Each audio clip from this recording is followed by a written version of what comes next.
Carthage was one of the greatest powers in the ancient world, but their greatest general might have been their most overlooked. In 10 minutes, we will meet him. This is Hannibal Barca. Hannibal Barca was born into the Barca noble family of Carthage in 247 BC. His father, Hannibal Barca, was a military leader of Carthage during the First Punic War.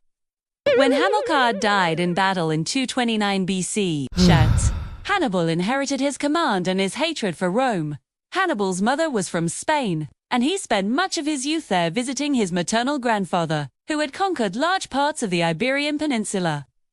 Hannibal grew up among the warlike tribes of the region and learned much about guerrilla tactics that he would later use to great effect. He also forged an alliance with the Celti-Iberians, a confederation of tribes in the center of the peninsula, which would prove crucial when Rome came looking for him. By 221 BC, Rome had defeated Carthage in the First Punic War and had gained control of Sicily and other western Mediterranean territories. The Carthaginians were furious about this. Many wanted revenge. But most of the elite class thought it was pointless to go to war with Rome, because they had such a powerful navy. That is why Hannibal was such a prodigy. Even though he was only 26 years old, he proposed a daring plan to invade Italy via the Alps and defeat Rome on their own soil. But, before he could do that, he needed to deal with another problem. Syracuse, a Greek city on the island of Sicily, was allied with Carthage, but after the First Punic War, they had broken away and were now allied with Rome. Hannibal's first major engagement was to bring them back into the fold. He assembled an army and set sail for Sicily. Hannibal's goal was to take Syracuse by force, but negotiations led to a compromise. Syracuse would pay Carthage 400 talents of silver and provide 2,000 soldiers for Hannibal's army in exchange for peace. Though dissatisfied, Hannibal knew that he needed all the help he could get, so he accepted these terms. With his army now at full strength, Hannibal set out for the French coast. From there, he and his army traveled north into the Alps.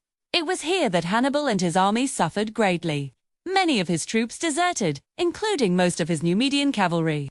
And the cold mountain weather nearly froze the rest.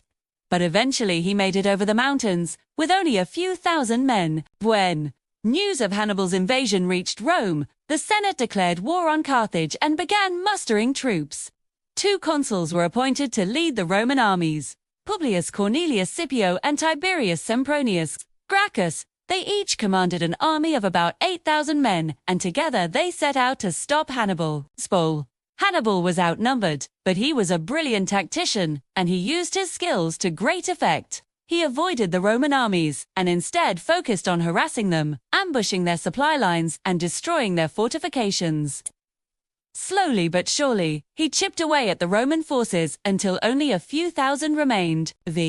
At this point, the Romans realized that they couldn't defeat Hannibal in Italy, so they tried something new. They sent a small fleet to blockade him in his camp. Hannibal was forced to flee, and he eventually made it to New Carthage, where he regrouped and fortified the city.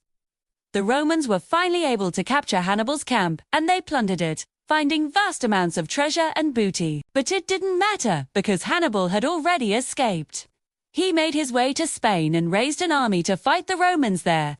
The war in Spain was brutal, and neither side could gain the upper hand. Eventually, Hannibal and the Carthaginians grew tired of fighting, and they sued for peace. The Treaty of 218 BC ended the Second Punic War, and it was very favorable to Carthage. They got all of their former territory back and even more. In fact, Hannibal was a hero to the Carthaginians, and he was given a hero's welcome when he returned to the city. But his troubles were not over yet. Rome was already preparing for a third war with Carthage, and this time they would not be so lenient. After winning the Second Punic War, Hannibal retired from military life and became a merchant. He spent his days running his business and his nights writing about his military campaigns. Hannibal died in 183 BC at the age of 64. He was one of the greatest generals in history, and his legacy lives on today. Thanks for watching. Want to learn more about Hannibal Barca? I highly recommend the book Hannibal by Adrian Goldsworthy. It's a great read, and it really helped me to understand the complexities of this fascinating man. Thanks again for watching, and I'll see you next time.